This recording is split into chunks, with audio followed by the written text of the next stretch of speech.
దారే లేని ఊరు ఉంటది, కరెంట్ లేని ఊరు ఉంటది, నీళ్లు కూడా లేని ఊరు ఉంటది.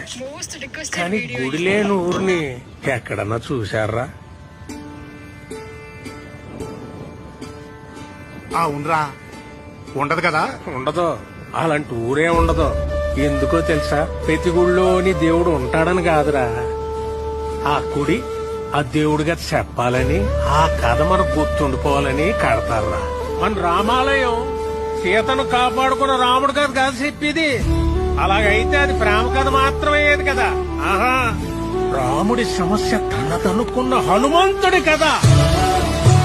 ధర్మం వైపు ఉన్న రాముడికి మేమున్నామని నిలబడ్డ వానరుల కథ. అధర్మంపై గెలవడానికి యుద్ధం చేసిన సైన్యం కథ అది. అందుకే రామాయణం లోక కళ్యాణం కోసం జరిగిందంటారు. ప్రతి భజనలోనూ చెప్పుకునే ఈ కథ ఏదో ఒక రోజు మనకు ఉపయోగపడాలని చెప్తాం. ఈ రోజు అవ్వాలరా.